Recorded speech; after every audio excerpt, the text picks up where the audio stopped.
Welcome back, sci-fi fans, to the Science Fictionary podcast presented by the ScienceFictionary.com.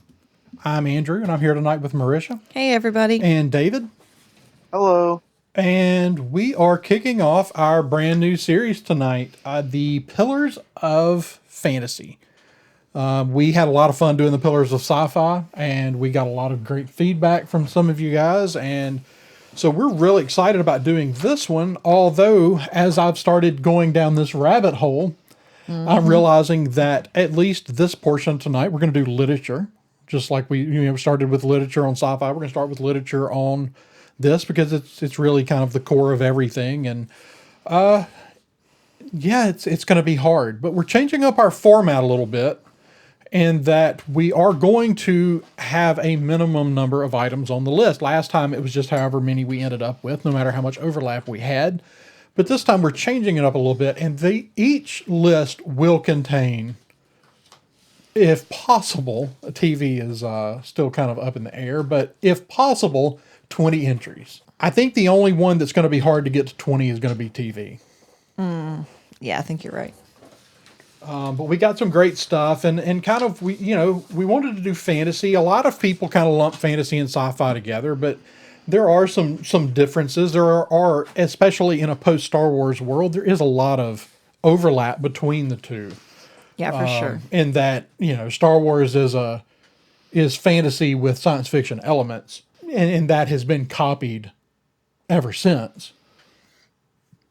But we're going to get into the roots of fantasy, which the more, I don't know if y'all would agree with this statement or not, but it seems that the more I read that I realize that fantasy really is the root of storytelling, all storytelling. Oh, definitely.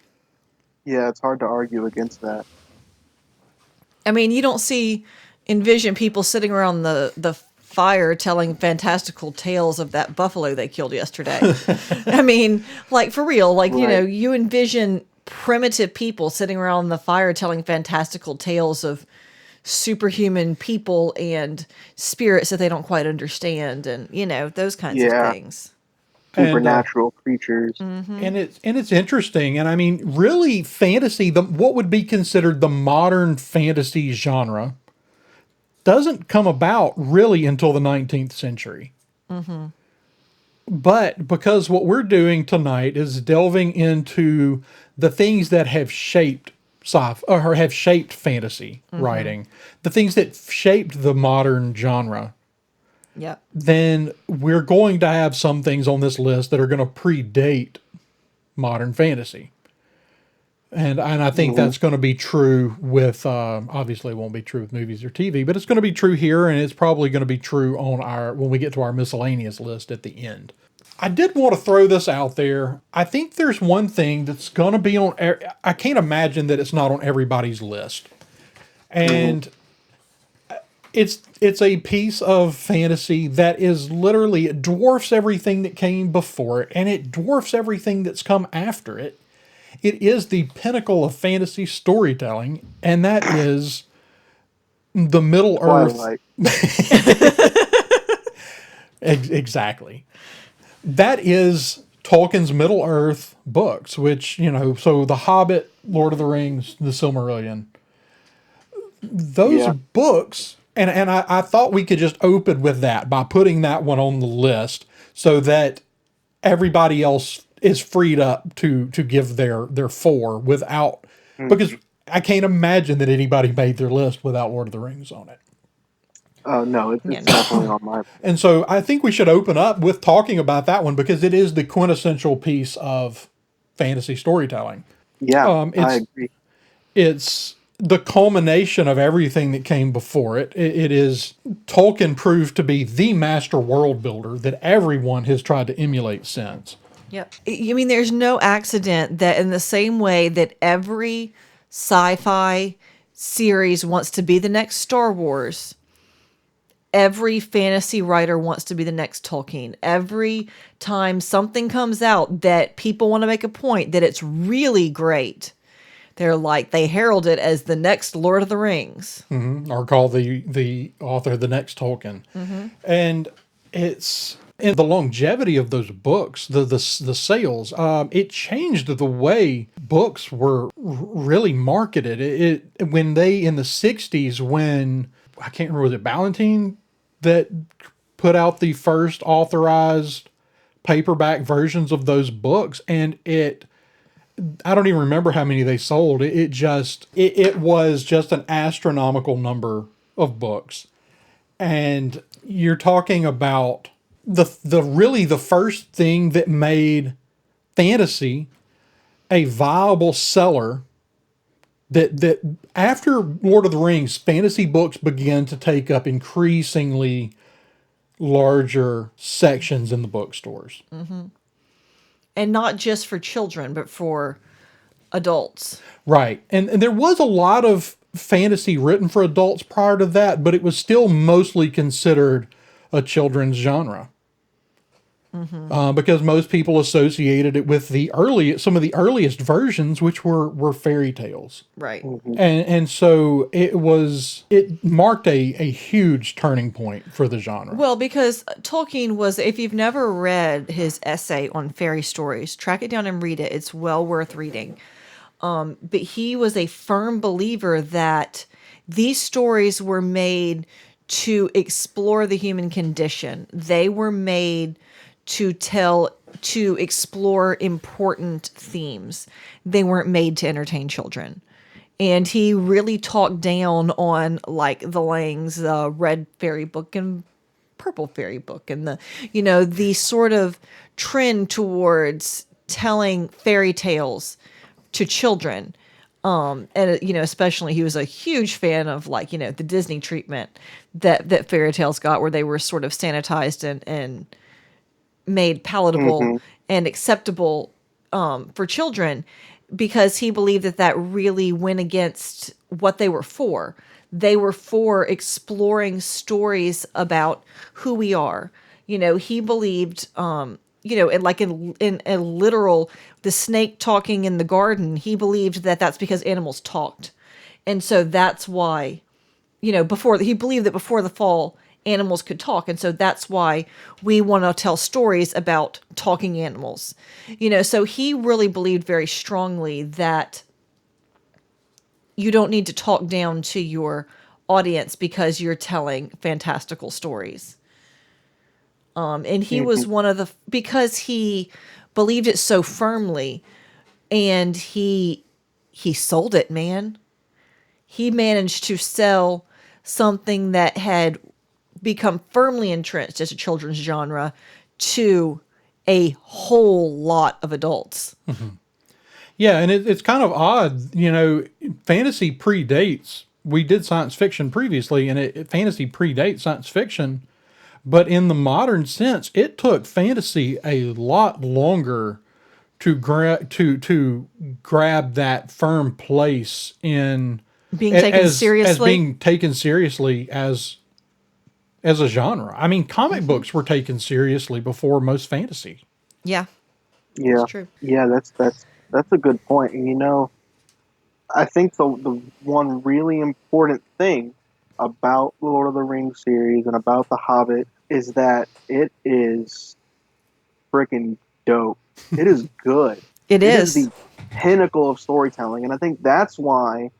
I mean, there's all the different reasons, but when it comes down to it, the reason that it broke all those barriers, like you're saying, and the reason that it was sold so much and led to this, what we know as fantasy today, is because it was so freaking good. It is still so good. I mean, the characters, the world, it is awe-inspiring to me to think about. It means a lot to me, these characters. The way that he tells stories has taught me a lot about how I'd like to write.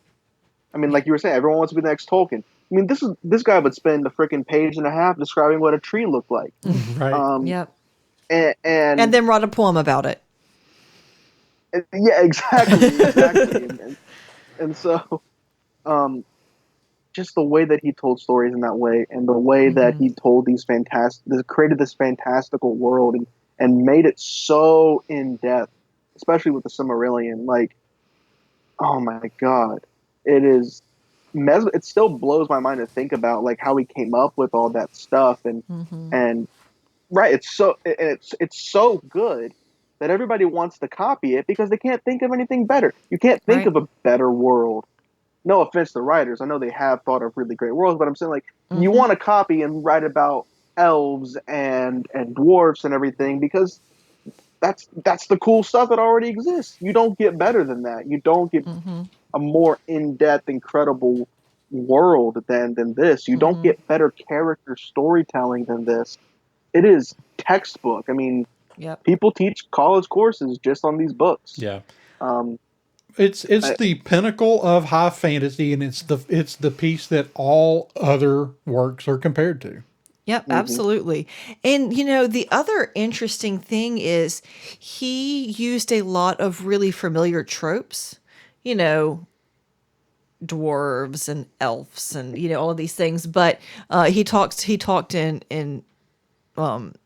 the introduction to one of or a forward in one of the later editions how irritated he would get because he would send a draft in to his editor and they would go back and they would have changed all of the elves with a V into elves with an F. And he was like, no, the singular of elf is elf. The plural is elves. He was very, he was such a linguist, and he was so, but this sort of like, high and otherworldly and noble elf. I mean, that is so different from the elves in especially like English folklore. You have these German. like they're basically imps. Yeah. These little sort of weird, that they steal babies and they cause Malicious, yeah. problems. So this sort of world that's peopled with these high-minded immortal beings, he really kind of rewrote the way that all of those kinds of characters are approached. So yeah, definitely Lord of the Rings is, I think it's got to be at the top of the list. Yep. So All right. it was no brainer. Yeah. All right, David. So I will start with you. What is the first item on your list? Okay, so now with the format we're doing, I love it, and I'm sort of thinking of it as like, what is my first offering to the list? Like, what is my sacrifice that I propose go on the mighty list? And this was a really difficult list to compile, Here, here. but the way that we're doing it, and I really like the way that we're doing it because it's going to kind of allow us to also include a few things that we just personally really enjoy. All right. And think are great. So my first offering, I'm actually gonna pick the Witcher series. So the Witcher was a Polish folklore, but this author from Poland, I can't believe his name is slipping my mind. I apologize, but he compiled them and just started writing stories about them. And actually, the majority of the books in the Witcher series are a collection of short stories. As we talked about a lot whenever we were reviewing the Witcher TV series that was coming out last December. A lot of the episodes are just like taken straight from those short stories, but the short stories did all tie together and make one cohesive long story. And there were some actual novels that came out later, and then that story was continued into the video games, which continued the story, and then it has now spawned this excellent TV show that I love very much. And those video games are some of the most popular RPG games ever made. Some of the best-selling Xbox games ever. I know on Xbox particularly, The Witcher 3 is huge. Some of the best-selling PC games ever. So they are really big, and it is starting to spread into more pop culture. And I do think that The Witcher was sort of an inspiration for a lot of darker fantasies that came after it. I feel like there's a lot of fantasy books that I've read that's like, oh, okay, you just copied the character of Geralt. Thanks. Yeah. Which I'm not complaining though, because Right. I love Geralt, and I think that it does that very well. And with the amount of slots, and I was debating putting this, but with the amount of slots on the list, I think that it definitely deserves a spot there. Especially, I know in like for like if we have any Polish listeners out there, I'm sure this book is huge for y'all's culture and everything. I mean, I think whenever Barack Obama went and visited Poland, the president, or the I think they have a president in Poland. He gave Barack Obama a copy of the Witcher 2 video game as a gift. Wow. Yeah, I guess you guys didn't know that. I think that's really cool. Like that's how important it is to their culture. It actually saved like the Polish economy because it sold so much, so many copies that like it like jump started it again and was a really big deal for them. Wow. From my understanding, Well, I can't speak for them, but it is a big deal there. I mean, just the fact that that a copy of the game was given to the president of the United States That's shows its influence enough. yeah, that's pretty cool. And I love that series. So I'm going to go with the Witcher series. cool. Well, among modern fantasy, so much fantasy right now is really just there's not a lot of original fantasy being written right now. There's a lot of fantasy books, but they're mostly ripped from they're either just emulating they're emulating everything that came before it, whether a lot of Lord of the Rings emulation, a lot of people are emulating the World of Warcraft stuff. A lot of people going in for myths right now, like Yeah. retelling myths. So as far as modern fantasy, it seems to certainly be some of the more original. And Yeah. like you said, it's been the things that it spawned that have been so big. That's definitely, I think, a factor in your pillars conversation is like what sort of things has it inspired. So Yeah. And also, I have read these short stories in these books, and they're freaking dope. They're good. That's another big thing that I love to look for in this is it actually good? right. And yeah, this stuff is really freaking good. I definitely suggest you read it. Great character writing. The Witcher is such a cool idea of like the monster hunter trope, and it plays off all those fairy tales in a very dark way, and that I really appreciate. So, The Witcher is one of my favorite series, Awesome. and so I'd love for it to have a slot on the list. Okay. Marisha, what do you have first on yours? All right. So, me being me, I'm always most likely to go for my earliest selections first. So, if you're pulling out fantasy, if you're going to go back to the very, very beginning of fantasy storytelling, I mean, Gilgamesh, right? We got to pull out Gilgamesh. Because it's one of those stories that, these fantastical stories of, and the interesting thing is that there was a Sumerian king named Gilgamesh. Lived like 2700 BC, but the earliest versions of this story that they've actually found from 2000 BC, 2000 years before Christ, they have got cuneiform versions of pieces of this story. Telling of his fantastical fights with mythical beings and his flood and just all sorts of really things that have eventually become sort of mainstays in fantasy. So that's my first selection, is the Epic of Gilgamesh. Okay. Yeah, that's a great one. I mean, I think you have to put it on the list, and it's the oldest known Literature. what would be considered great work of literature, meaning like a long form story. There are religious texts that predate. Really? Yes. Okay. The pyramid texts are older, Okay. but But this one is actually a book. As far as stories, Right. This is it. This is the oldest surviving piece of literature. That's not. It's not religious in nature. I mean, it is kind of religious. Well, it is, but it's not technically considered it's not considered a religious text. There's no religion in the world today using Gilgamesh as No, a no, not in the world text. today, but it was a religious text when it was written. I mean, most writing that old had some religious Yeah. context, but it's an interesting one. It's and of course we changed our genre up a little bit from the last time. Last time around with sci-fi, we really just included novels in this category, but we kind of had a conversation beforehand on this one and decided that epic poems Or literature. are If you belonged in study this. them in a literature class in Right. school, it probably And belongs so here. we retitled this portion, this category from novels to literature.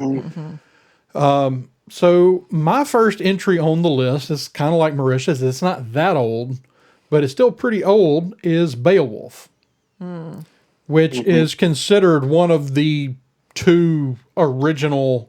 Gilgamesh is very proto-fantasy. It's certainly fantasy, but we don't know enough about it really at all. As far as why it was written or who it was written for, or Yeah. so it kind of falls in that area of.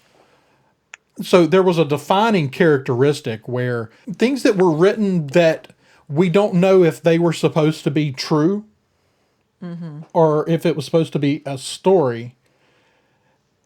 Then fantasy works are pieces that were intentionally written to be fantastical.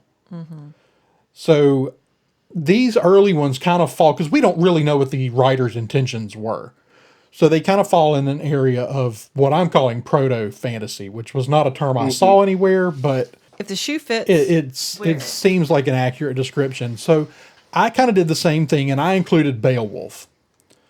It's one of the oldest pieces of European surviving writings. It is considered one of the two founding documents of fantasy storytelling, along with the Odyssey. And I mean, we see lots of things from Beowulf that carry forward. I mean, heck, they still make movies that are loosely based on. they made a Beowulf TV show just a few years ago. Yeah. It wasn't very good, just for the record. I watched it because it said Beowulf on it, and I was like, ooh, but no. But I mean, even a few years ago, that sci-fi movie was that The Outlander. Yep. That Yep. was basically a loose retelling of Beowulf. Well, not to mention 13th Warrior, the 13th Warrior, which was based on Eaters of the Dead, right, which was loosely based on on Beowulf. Beowulf's manuscripts. But yeah, that's that we see a lot of things developed, a lot of tropes that come directly out of Beowulf, specifically in regards to the hero that carry forward to this day from an epic poem that was written sometime between 700 and 1000 AD. Yeah, that is. I 100% agree. That one was on my list too, and just an example of how like important the story is. I don't know how many other kids experience this. Probably not many, but my dad, being my dad, one of the first things he ever gave me was a like copy of Beowulf that was sort of translated and dumbed down a little bit to my age. But he said, "Hey, here, read this." My kids have a coloring book. A I'm coloring also book of Beowulf? that parent. Yeah. That's great, perfect. Like, it's just, but that's great because it is one of the most important works of literature. And of course, I learned about it in school and stuff like that. But I think it's so cool that my dad was like, "Here, read this, and here, watch this animated movie about it that has Angelina Jolie and her animated nude body that he probably shouldn't have let me see, but it was animated, so I guess it was okay." Different. It was better. Yeah, so I guess it was okay, right? It was kind of hidden. Yeah. But yeah, Beowulf, and ever since then, I've been like, this freaking story is awesome. That I guess you call him a character of Beowulf is dope. And you're right, the hero trope it kind of stems from right there, like the epic hero. Yep. Yeah. And it's coincidentally my favorite translation of Beowulf is the one that Tolkien translated. Yep. Oh yeah. I think we've thought about that before. That's cool. All right, David, what do you have next on your list? So my next offering for is the. It was hard to pick, but I had to pick this one up there. I think everyone can agree. The Harry Potter series, a bit more modern than things like the Epic of Gilgamesh and Beowulf, but this book is so freaking huge. Yep. This series, and I don't think it can be overstated. The amount of people that I know that carried around these books in their backpacks at my school to read them on their free time, over and over again. Yeah. Now, like that was like a couple years ago, like Yeah. still reading it. The fans base that this book has is huge. It speaks to so many people. This series is so important to so many people. Probably Yep. one of the biggest, most passionate fandoms that exist are fans of Harry Potter. Um, Yep. Absolutely. I have only read the first book. I've seen all the movies, of course, but I've only read the first book. Never read the others. But from a very young age, these books were put on my shelf by my dad. Of course, he put them on my shelf and said, "Read these." He used Right. to read the first one to me as a bedtime. Yeah. Yeah. I Iana remember. is what, Um, 10? so these books are Yeah. accessible. Huh? I said you cut Sorry, out what? there for a second. I thought you stopped talking. Sorry. Oh, sorry. Yeah, it's great. Harry Potter. It was also on my list. Yeah. Did y'all hear what I said about the bedtime stories? No, say it again. Oh, my dad used to read the first Harry Potter book as a bedtime story. Like he would read a chapter as a bedtime story. That's awesome. Um, Whenever I was little, so like easily accessible by everybody, means a lot. Has been a huge influence on children. On like, it's children's fantasy, but like this appeals to everybody. My dad's one of the biggest fans of Harry Potter you're ever going to meet, and he's a 40-year-old man. These books really speak to everybody. One of the biggest influences on fantasy because of all the sort of, I don't want to call them copycats because that's a little harsh, but all the authors trying to kind of ride that wave of, Capitalize on. Yep. yeah, ride that, capitalize on children based fantasy like this, or sort of the young adult fantasy. And I think it's a big deal in that way. Spawned a huge movie franchise that dominated the world for a long time, Yep. and it's still relevant today, and it will still be read by many people for generations to come. And in 100 years, I think we're still going to be talking about the Harry Potter series. And I think most importantly, it spawned a generation of children that like to read. Yes. Absolutely. Because that reading That's true. was like, when I was junior high, high school age, even in college, I read far, far more than any of my, Your anybody that peers. was, Yeah. I was around much. Reading was kind of becoming, not that people weren't reading, but especially among young people, was becoming less and less popular. And this really ignited a fire that has created this big new interest in reading. Yep. And I mean, geez, you walk through like, kids and young adult literature, and it's like all of it is fantasy or sci. Hmm. It's all very lots of, magic and paranormal and, all that kind of stuff. And, I think that Harry Potter was really the beginning of that just becoming such a big thing again. Yeah. And you know what else? How many other fantasy franchises have an entire theme park, a section of a theme park based on them? Yeah. Not many. I don't think any. I can't think of any off the top of my head. I'd love a Middle Earth theme park. Oh Yes. my And like gosh, as that'd be you're the saying this, I'm like, there needs to be a Middle Earth theme coolest thing park. ever. Yeah. Yes, But you yeah, can go Harry Potter. ride the barrels. Right. Yes, we could ride the barrels. Oh, and then we can eat in like little like Hobbit bars and have two breakfasts. Yes, And exactly. oh man, we can have We can go to the potatoes, boil them, prancing. mash them, stick them in a stew. Perfect. Exactly.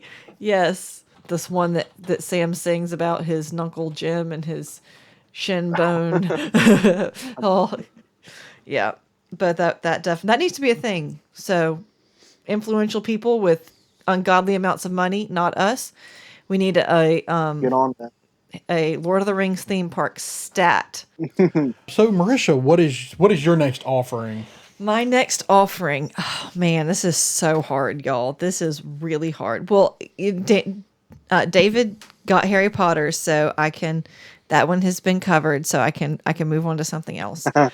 I think that I am going to pull out Mother Goose Tales by Charles Perrault in 1697 because it is like the first really well-known, widely read collection of fairy tales that really started to kind of this whole interest in not just people in sitting around fires in their little villages telling these stories to their children, but in actually documenting them and disseminating the stories internationally. That's whenever, and I mean, Mother Goose Tales, that's that's a line that still gets pulled out. That's such an iconic image that has been so and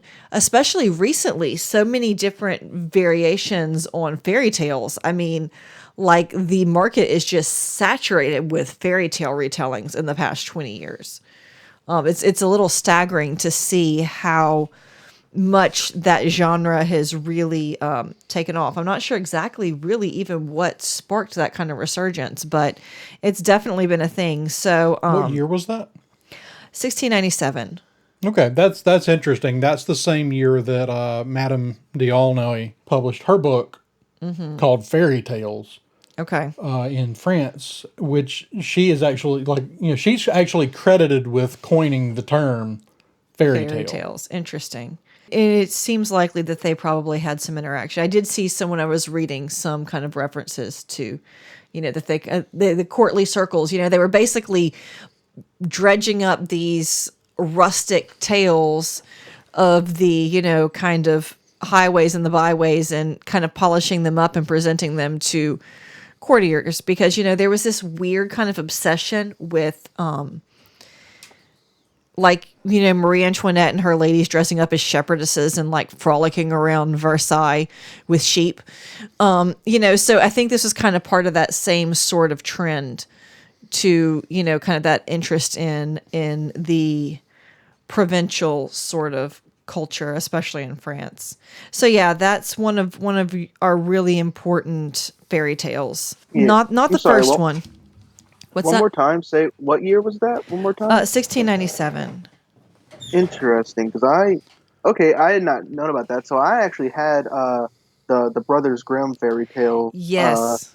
Yeah. published thing on there. That one's personal because I did a play about that one time, and that one was 1812. So Yeah, that was the one you're talking about. Is 200 years before that. That's yeah, interesting. but the Grimm brothers changed Yes. they changed everything. When they published their book, Yeah. it changed everything. It's still an incredibly important.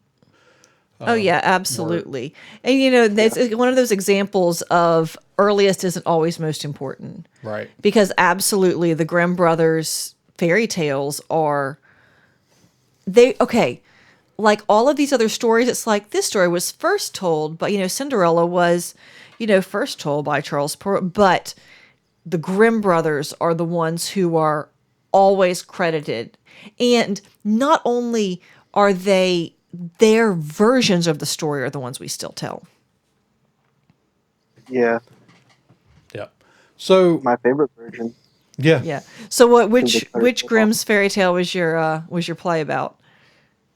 It was about it was like a collection of like 12 of them, but all tied together with one story. Like Okay. uh, the Brothers Grimm Spectacular Thon. Apparently, it's like a really big deal play for like high schoolers. It was pretty cool. It was the idea. Long story short, it was like Rapunzel was the mother of Cinderella's father, and then Cinderella gave birth to two twins named Hansel and Gretel. Like Right, crap yeah. like that, like, to make it one big story. Awesome. Yeah, that's very fun. Yeah, I played Hansel. You played Hansel. Perfect. Yeah, All blonde and like. Yeah, yeah, it's me, Hansel. All right, epic. so it's become pretty obvious at this point, unless y'all want this to be a 2.5 hour long podcast, that we're not going to make it through our list tonight. So what we're going to do is I'm going to give my last one for tonight, and then we will come back with this next week. So be sure to tune in next Thursday to catch the last half of the Pillars of Fantasy in our literature category. So I'm going to go ahead and grab just a real obvious one off the list, and I'm going to do the Chronicles of Narnia. Oh yeah, you got to do Narnia. I can't. It's one of those that I can't imagine leaving off the list. Yeah. A contemporary of Tolkien. A good friend of Tolkien, in fact. I think they had a lot of influence on each other's. They did. I mean, they were members of a writing group called the Inklings. Yep. Who, along with G.K. Chesterton. right. So a lot of sitting around the pub and talking about their stories. And How'd you like to have been a fly on the wall for one of those meetings, huh? Jeez. Three of the That was- greatest authors of their generation just sitting around chatting about words and if tree was a good enough word for something as majestic as a tree.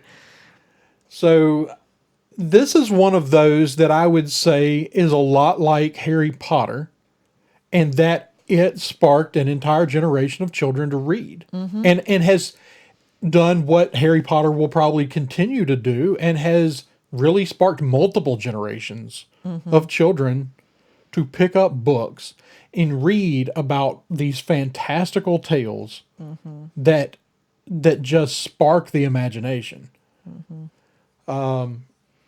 He doesn't, we talk about the world building of Tolkien, but Lewis was a fantastic world builder as well. His world has a lot less rules. It's more of a suspension of reality kind of world. Like, don't Right. analyze how Bacchus got there. Just don't. He's there. Just take it and go. Yeah. So yeah, it's not nearly as complex as the stuff Tolkien created. Tolkien was a different sort of creature in that Tolkien would rather write the histories of his stories than actually finish the stories. Yes, absolutely. Well, in Lewis, the world was really just a setting for his story. Right. Tolkien- Which Lewis started off to tell not that Tolkien wasn't telling this big grand story, but Lewis had a very specific story in mind, and it stretches across that very specific tale. And there's not a lot of excess history or, supplemental. No, you Text. only find out as much about Narnia as you need to know for this story. Right. And there may be more and there may not. There probably isn't. Because he didn't need it. He just kind of Yeah. cherry-picked stuff from mythology and was Right. like, and we're going to have this, and we're going to have dryads and talking animals. And Right. And it's a little bit different kind of fantasy. I mean, you talk about Lord of the Rings and, high fantasy. And even The Hobbit isn't necessarily high fantasy as much as it's a fairy tale. Narnia is a completely different animal altogether in that it's kind of fits in the Lost World genre, in that it's our world, our actual world exists right, in the story, right. but there's this other magical world that exists alongside ours. Yeah. And Yeah. it's just, I couldn't imagine making this list and not including what is one of the most read and reread pieces of fantasy literature ever written. Yep. And one of my favorites, like, y'all, like 12-year-old Marisha was absolutely obsessed with Narnia. Pre-Lord of the Rings obsession. 12-year-old Marisha was obsessed with Well, Narnia. it's been said about about the Chronicles of Narnia that you should read it at least 3 times in your life. Once as a child, once as a young adult, and once as an older adult. And that you will take something different away from it every time you read it. That's really cool. I should probably get around to that. Have you never read them? No, I've just seen the movies. Read them. It's actually they're a really, unlike Lord of the Rings, they're a really quick read. Yep. Oh, okay, cool. It's a lot, but I mean it's long when it's all together. But honestly, I think all together they're probably not any longer than like The last Harry Potter book, for sure. They're about the same right. size. So I actually have them all in one volume if you ever want to borrow them. so reading the whole chronicle Awesome. really wouldn't take you any longer than reading any of these really monstrous novels like Yeah. Game of Thrones stuff. Yeah. Oh, okay, yeah. That's okay. Knowing that, I'm a lot more tempted to actually. And it's an easy read. I mean, it was written for children. But Hmm. it's readable as an adult because it doesn't dumb anything down. Oh, Yeah. and Lewis has just got the most delightful, tongue-in-cheek British style of writing. Lewis is He's my favorite author ever. as far as just to read. There are not many authors more fun to read than C.S. Lewis, Hmm. and so And his fiction, his fantasy, his retelling of mythology, his dadgum theology is fun to read. yeah, he has a very easy to read style. I will definitely check that out. You've convinced me. Yeah, Narnia is definitely. So, are we? Are you claiming the Brothers Grimm as one of your selections, David? Yeah, I was thinking. I'm not sure. I mean, we got to right. Like we just Yeah, I talked think it about needs to be in there. So you can either. I mean, you don't have to give another one tonight. So I mean, if you change your name between now and then, and we Right. will have. So my intention with the final, because if we all give 4, that gets us to 16. Then we can have a consensus. And then we group. can kind of come back to the list of what everybody had left, and everybody can kind of run down their list. And Yeah. we can go, decide which of what's left Yeah. really deserves to be on the list. with the last 4 can Well, be on democratically my list chosen. of 4, Beowulf was on there, so I'll Okay. take that off because you said Beowulf, and I'll make the Brothers Grimm one of mine Okay. for sure. I would love to do that because it was on my working list. Okay. Right. It wasn't on my top 4 though, so yeah.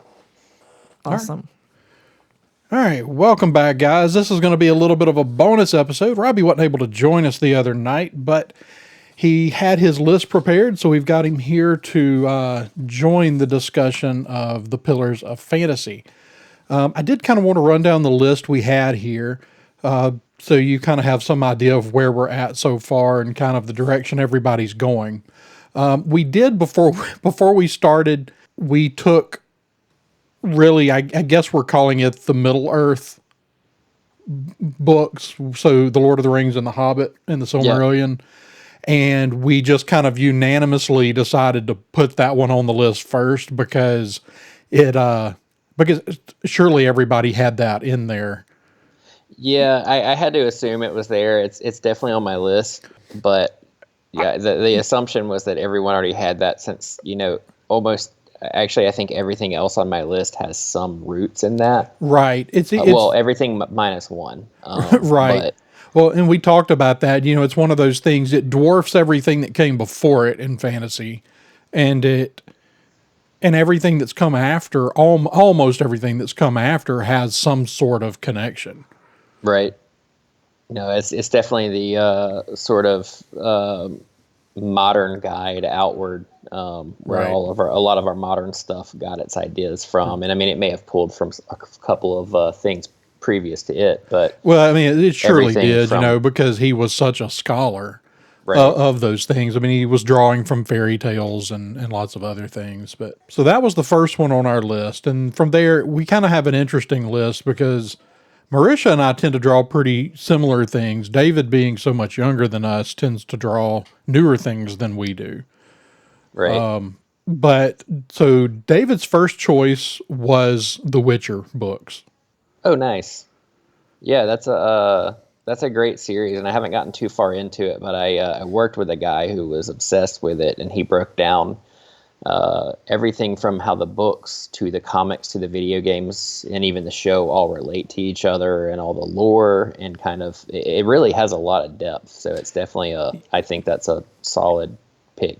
Yeah, so it's definitely a good one. As far as more modern stuff, it's definitely one that probably belongs on the list because it seems to be some of the best sort of original concepts written in the modern fantasy era.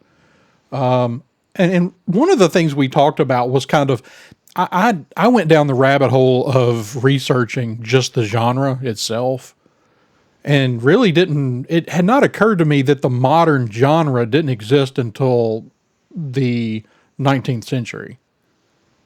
Okay, That interesting. everything before that is, there are lots of things that are fantasy elements, but of course the way we're doing our list, we've drawn things from before them because we're trying to find the things that built modern fantasy. Right. So we do have things that are, but I couldn't ever find where it was calling it this, but I've been calling it proto fantasy because with sci-fi we had things that were proto sci-fi Right. that really existed way before you could really call it sci-fi, but were kind of still the roots of where sci-fi came from. Right. But the next entry on the list was Mauritius with the Epic of Gilgamesh. Nice. That's a great choice. And my first one on the list was Beowulf. Nice. That takes one off my list. Yeah, I figured we were all going to have some, but that's kind of why we've changed up our format a little bit to, I think we've decided with fantasy, because everybody's working lists were so long, I think we decided that we wanted to have 20 on the list. Right. And so basically the idea was everybody brings 4, everybody gets their, 4 on for sure. And then we kind of go through the list and try to find whatever we need to round out the series. David's next one though was the Harry Potter series. Yeah. I definitely, that's on my list as well. And I have a couple others to fill in because I assume there'd be some overlap. And my big reasoning for that, for Harry Potter, and David may have gotten into some of this, is it is a modern bridge to a lot of new fantasy. And Right. it really bridged a lot of the stuff that happened in the 40s, 50s, and 60s, into the 70s, all the way up to today. And in the 90s, this book came out and really bridged that for a modern audience and set off a whole new genre of young adult, series that have Right. become incredibly popular in their own right. That, they may not be directly influenced by Harry Potter, but certainly publishers wouldn't have been looking at those as closely without the success of Harry Potter. It certainly caused a massive upheaval in the young adult genre. Right. And that to me, that's one of the biggest things, is it caused a big, uptick in people reading books. And actually was one of the first, like, in my adult life, take that how you will, listeners. But 19, 20-year-old me didn't read much anymore. I read a lot as a kid, and then, teenage years, stopped reading and, getting into all kinds of other stuff. And, as I got older, I was like, I want to read something, but I don't know what to read. And I just picked up Harry Potter, and that kind of reignited, a love for digging deep into, fantasy and fiction for me. So it definitely has a place for, a generation of readers. Well, and, exactly, because I feel like it did what other series did things like what Tolkien and C.S. Lewis did, where they created a whole generation of readers. Right. So yeah, that's definitely another one off my list. But I'm glad I'm not the only one, actually. So the next one on the list is Mauritius' second entry with the Mother Goose Tales. Oh, nice. They're older than I realized. I didn't realize they were from 1697. Yeah, I never really thought about that, age-wise, but I remember reading the modern or modern-ish versions. Had that book at one of our grandmother's houses that I would always read when I was there. Yeah, and it's fun. It's a fun thing to read. They're creative and silly and interesting, and right. It's a fun little read. Right, that one along with Madame d'Aulnoy's fairy tales in 1697. They're really two of the first real collections of fairy tales. So they were really two of the first efforts to collect these stories, these oral tradition stories. Yeah, and that's super important in its own right, is, just the idea of collecting these things that were passed down, probably for a long time before that, and someone finally, made the effort to put them all into one place, and that's right. That's the whole gist of all of it, right? That's, yeah, absolutely. That's how we got from where it started to where we are today. So that, yeah, that's a good choice. Well, right. And that was kind of the difference. And really, fantasy and science fiction aren't that far apart. You just have to have that science element to make it science fiction. Other than that, they really fall very similarly, where we fantasy, really, the things kind of appear to be, even though what we define as magic may be different every fantasy series, it's kind of magical, fantastical.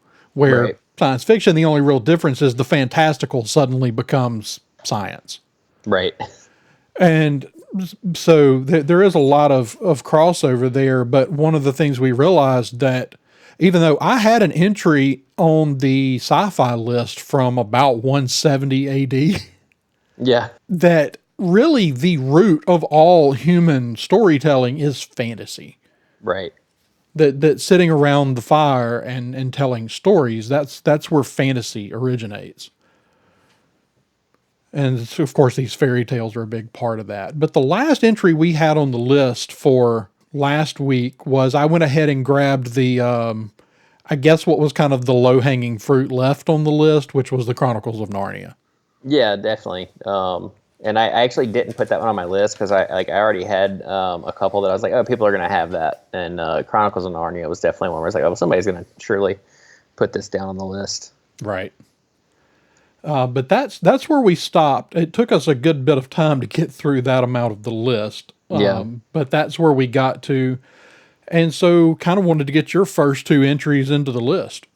So first off, I guess I want to talk about, I don't know if it should go on the list. And it went on the other list, and that's why, but it often, I think, science fiction and fantasy cross into one another. And, Yep. Sometimes you can easily distinguish one story from the other because of the mechanical elements and things like that. And this one obviously falls on that other side, but it's Dune.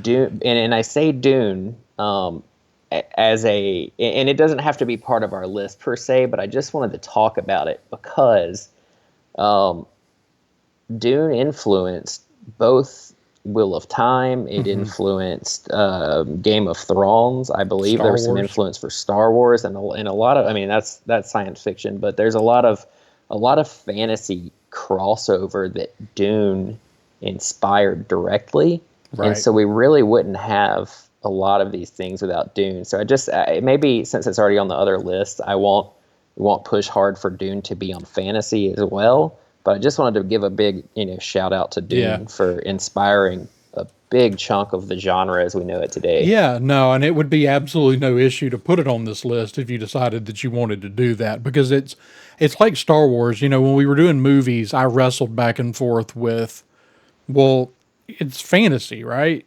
But it has so many science fiction elements, and it inspired so much in science fiction. Right, That absolutely. it's like you have to put it in both. And so really, and George Lucas has at times called it science fantasy.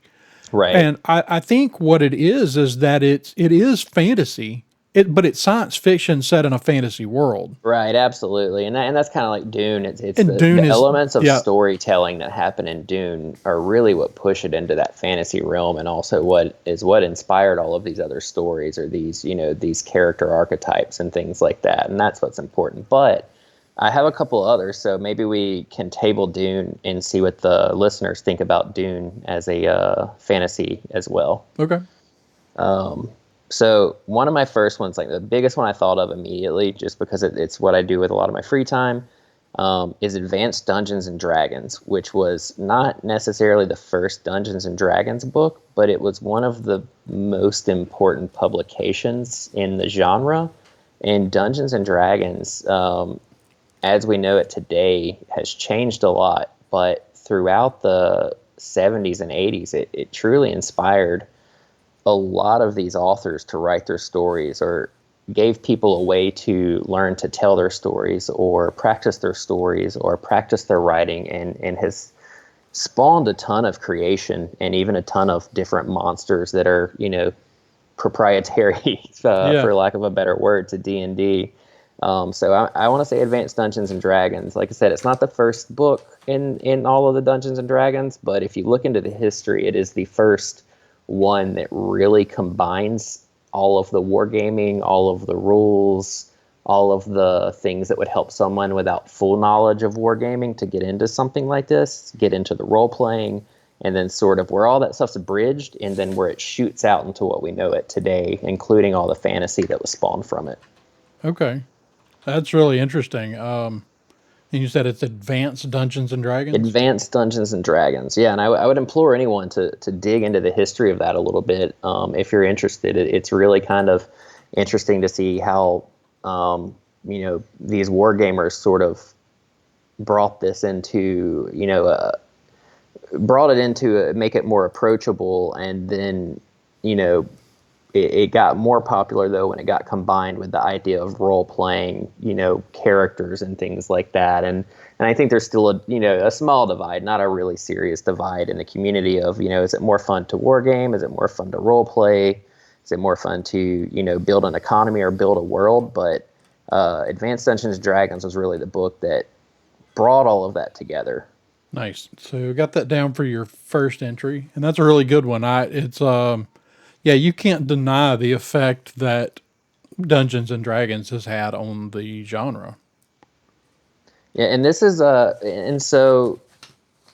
so my next one, and this is tough for me because there's a lot on my list. There were several that have already been named, and I have, obviously the discussion with Dune, which is hard to say for sure. But Dune spawned Wheel of Time, it spawned Game of Thrones, and both of those I think have a huge mark on the genre and deserve to be on the list. But I wanna give a shout for my second one to Discworld.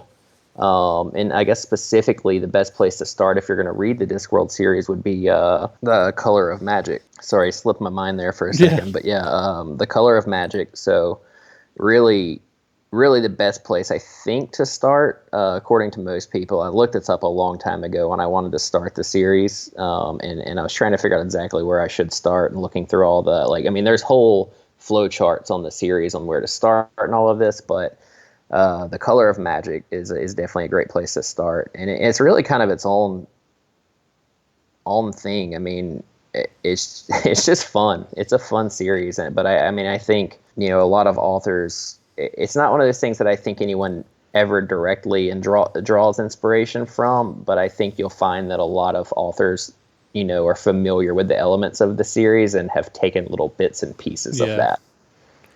Yeah, that's the whole thing with the world on the back of the elephants, right? Yes. Yeah. Okay. Or it's I think a tortoise.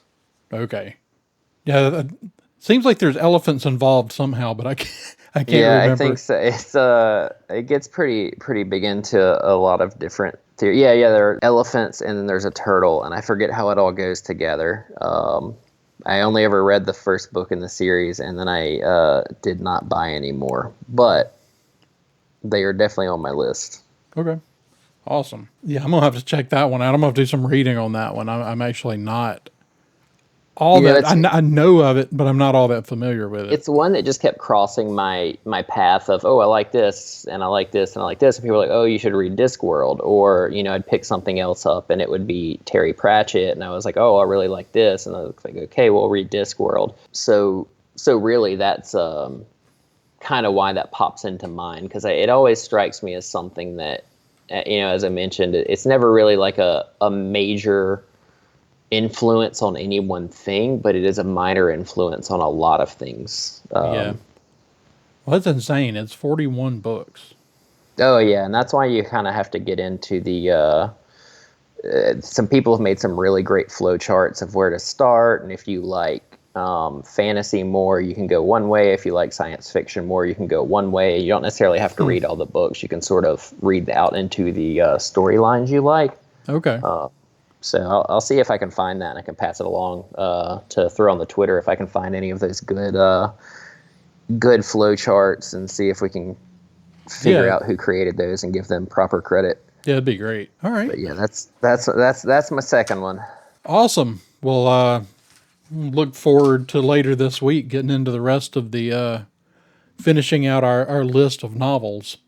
Yeah, definitely. But yeah, that's so now that rounds out the first half of our Pillars of Fantasy. You can catch us next Thursday. We will have the second half of the novels list.